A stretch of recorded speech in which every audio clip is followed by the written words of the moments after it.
Assalamualaikum warahmatullahi wabarakatuh. Berjumpa kembali bersama saya Rizawati, calon guru penggerak angkatan ke-8 dari SMP Negeri 4 Tanah Luas, Kabupaten Aceh Utara. Pada kesempatan ini, saya akan menyampaikan demonstrasi kontekstual modul 3.1, pengambilan keputusan sebagai pemimpin. Selamat menyaksikan.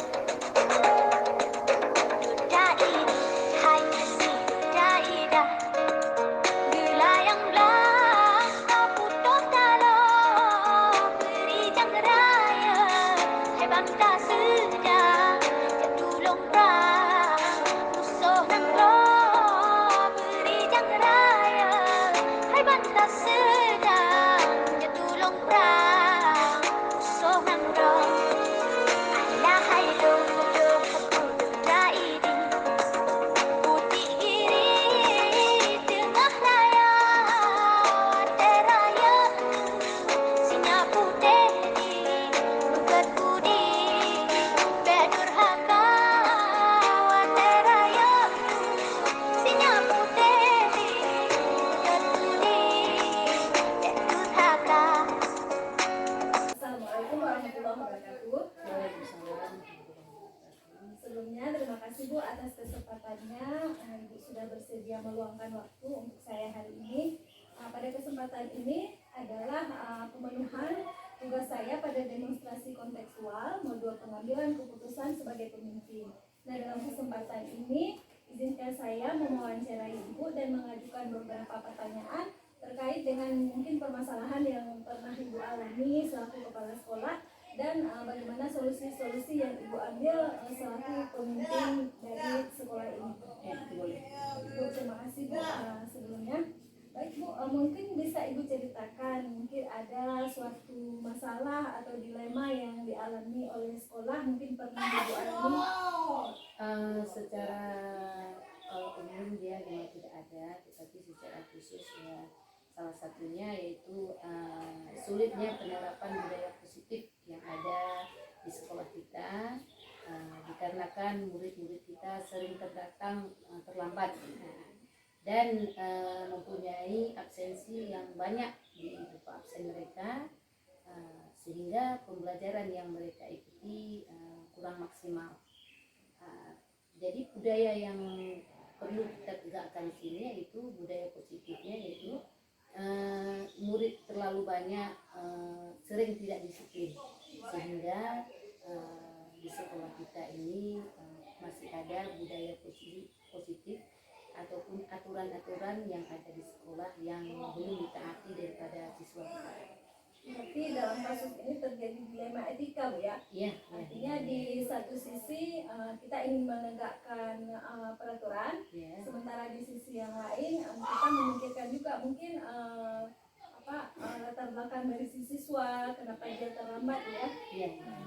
Jadi dari satu sisi memang siswa itu datang terlambat mungkin karena banyak pekerjaan-pekerjaan di rumah yang digantikan oleh siswa tersendiri, mengenai kebutuhan daripada orang tua kita, dan juga mungkin kurangnya kasih sayang yang ada pada siswa tersebut, sehingga tidak ada dorongan siswa tersebut untuk maju, untuk datang lebih cepat atau membangunkan siswa itu lebih cepat.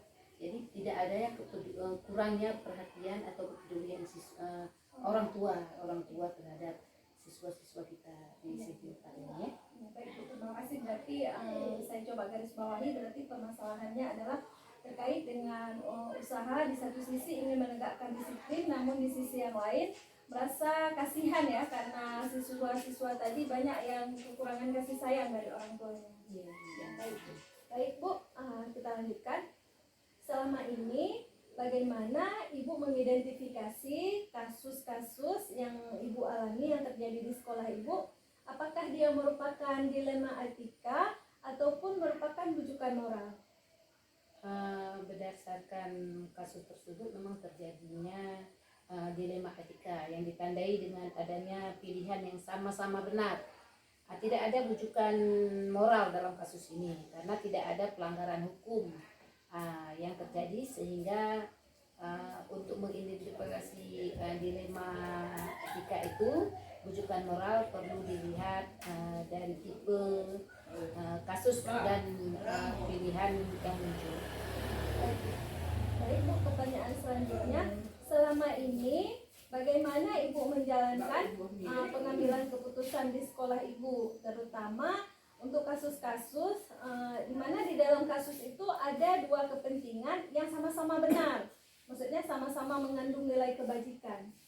Selama ini memang saya melakukan musyawarah dengan wakil kepala sekolah dan wakil-wakil yang lain untuk mengambil suatu tindakan atau semacam keputusan bersama. Bu, selanjutnya, langkah-langkah atau prosedur seperti apa yang biasanya Ibu lakukan selama ini dalam pengambilan keputusan? Langkah yang dilakukan yaitu dengan melakukan musyawarah dengan para wakil dan yang akan dimusyawarahkan kembali dengan dewan guru. Berarti dimusyawarahkan dulu dengan para wakil kepala sekolah, baru kemudian dibicarakan dengan seluruh dewan guru ya. Baik Bu, selanjutnya hal-hal apa saja yang selama ini Ibu anggap efektif dalam pengambilan keputusan pada kasus-kasus yang terjadi seperti dilema etika yang Ibu ceritakan tadi? Pengambilan keputusan yang efektif yaitu dengan bermusyawarah dengan para wakil dan guru di sekolah. Hal-hal apa saja yang selama ini merupakan tantangan bagi Ibu dalam pengambilan keputusan pada kasus dilema etika ini? Kurangnya kesadaran pentingnya pendidikan dari diri siswa dan orang tua siswa. Kemudian, apakah Ibu memiliki sebuah tata kelola atau jadwal tertentu dalam menyelesaikan permasalahan dilema etika ini? Dan apakah Ibu langsung menyelesaikan di tempat kejadian atau memiliki jadwal tertentu, misalnya berbentuk dalam sebuah proposal atau ada jadwal kegiatannya, mungkin bisa dijelaskan? Sebenarnya tidak ada jadwal khusus dalam penyelesaian kasus dilema etika karena langsung melakukan koordinasi dengan pihak terkait. Adakah seseorang atau mungkin faktor-faktor apa saja yang selama ini mempermudah atau membantu Ibu dalam pengambilan keputusan pada kasus-kasus dilema etika tersebut? Yang mendukung saya ataupun semacam membantu yaitu para wakil kepala sekolah dan guru yang selama ini membantu dalam pengambilan keputusan pada dilema etika. Baik Bu, dari semua hal yang telah Ibu ceritakan, yang telah Ibu sampaikan, pembelajaran apa yang dapat Ibu petik dari pengalaman-pengalaman Ibu setelah Ibu mengambil keputusan terhadap dilema etika tersebut? Pembelajaran yang saya petik pada persoalan ini yaitu memperhatikan budaya di lingkungan sekolah untuk pengambilan keputusan. Nanti membutuhkan perhatian terhadap budaya di lingkungan sekolah Bu ya, dalam mengambil keputusan ya. Baik Bu, demikian wawancara kita pada hari ini. Terima kasih banyak atas waktu Ibu, terima kasih banyak atas kesediaan Ibu dalam meluangkan waktu untuk saya. Sukses terus bagi Ibu dalam memimpin sekolah ini. Semoga sekolah ini semakin jaya dan semakin maju. Ya, terima kasih. Terima kasih Bu. Assalamualaikum warahmatullahi wabarakatuh. Waalaikumsalam warahmatullahi wabarakatuh.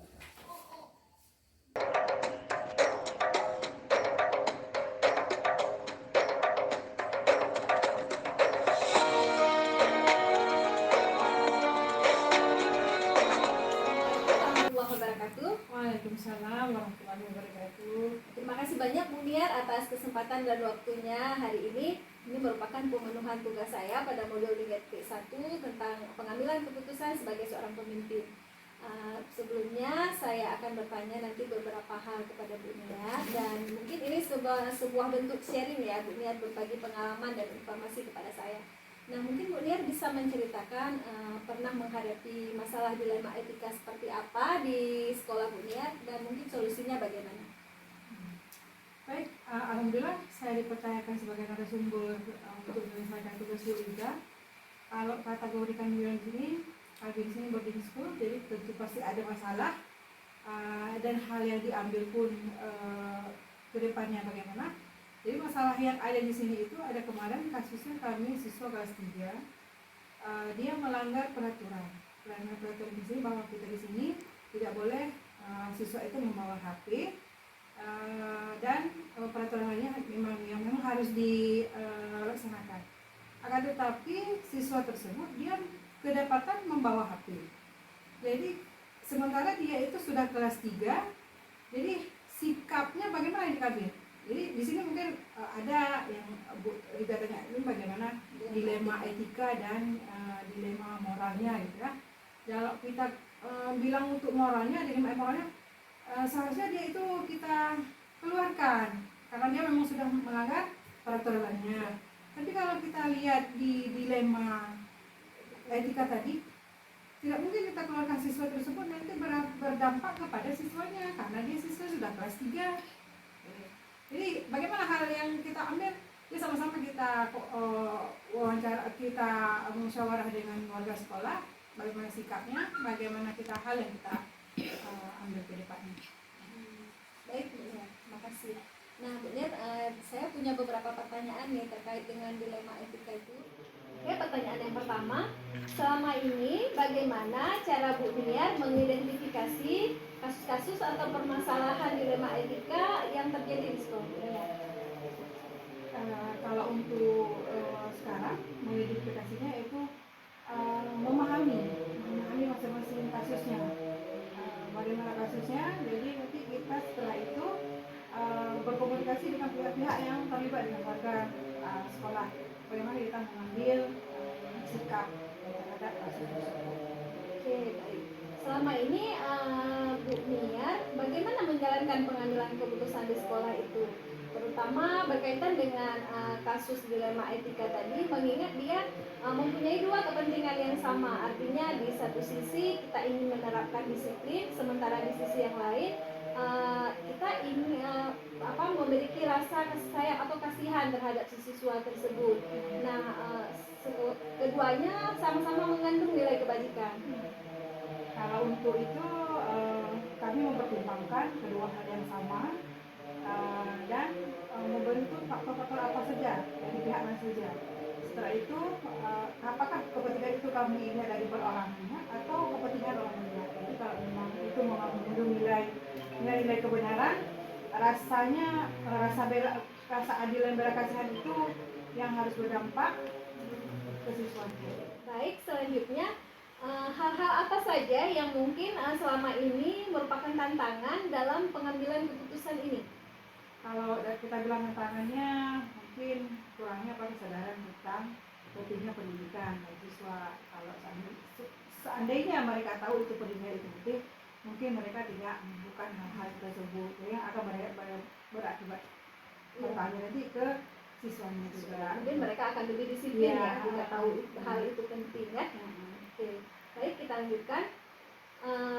Apakah Anda memiliki sebuah tata kelola atau jadwal tertentu dalam menyelesaikan ini, atau hanya diselesaikan saat kejadian seperti itu? Kalau kita bilang jadwalnya tidak ada sih, sebenarnya terjadi kasus langsung kita ambil sikap. Jadi jangan menunggu waktu. Kalau memang kasus itu besar, kalau bisa kita hilangkan, hilangkan saja. Oke, terima kasih. Baik, langkah-langkah atau prosedur seperti apa yang biasanya Bu Niar lakukan selama ini dalam pengambilan keputusan pada kasus dilema etika ini? Langkahnya mungkin musyawarah dengan warga sekolah, dengan pihak-pihak. Kalau kami di sini ada yayasan, ada wakil asrama, kepala asrama, jadi kami bermusyawarah dengan beliau dan musyawarah dengan guru juga, warga sekolah, karena saya pun sebagai kepala sekolah otomatis saya tidak mengetahui lebih jauh sejauh mana permasalahan yang ada. Jadi harus duduk dengan warga sekolah semuanya. Hal-hal apa saja yang selama ini dianggap efektif dalam pengambilan keputusan ini? Hal yang efektif dalam mengambil keputusan adalah berkomunikasi dengan wakil kepala sekolah, guru dan warga sekolah, termasuk kepada kalau memang itu kita libatkan komite. Adakah seseorang atau faktor-faktor apa saja yang selama ini mempermudah Bu Niar dalam membantu Bu Niar mengambil sebuah keputusan terkait dilema etika ini? Kalau ini tidak. Jadi harian kita ini mewakili para sekolah yang kita libatkan membantu untuk pengambilan keputusan. Seperti kami bilang tadi, kepala asrama yang lebih mengetahui sikap anak. Nah, itu jadi itu yang kita libatkan untuk mengambil sebuah keputusan. Baik, selanjutnya dari semua hal nih yang udah Bu Niar sampaikan, udah Bu Niar ceritakan dari Rija kepada Rija, mungkin pembelajaran apa yang bisa Bu Niar petik dari pengalaman-pengalaman yang sudah Bu Niar hadapi selama ini? Pelajaran yang kita petik adalah perlu memperhatikan budaya di lingkungan sekolah untuk mengambil keputusan apa. Itu keputusan yang memang harus kita ambil yang berdampak kepada siswanya nanti. Jangan sampai siswa itu kita ambil keputusan, siswa itu putus sekolah dengan keputusan yang kita ambil. Jadi harus kita pertimbangkan keputusan itu dengan kita memperhatikan lingkungan sekolah itu. Berarti pengambilan keputusannya itu harus berpihak kepada Iya, murid, iya. ya seperti itu kurang lebih mungkin Bu Niar ya. Oke, terima kasih Bu Niar, kita sudah sampai di ujung pembicaraan kita pada hari ini. Sangat menarik bisa berkesempatan untuk mendengarkan cerita dari Bu Niar, berbagi pengalaman. Semoga ini juga menjadi pengalaman yang baik bagi kami dan kami bisa menerapkan nantinya di sekolah kami. Baik, terima kasih banyak Bu Niar atas waktunya. Saya akhiri, assalamualaikum warahmatullahi wabarakatuh. Waalaikumsalam warahmatullahi wabarakatuh.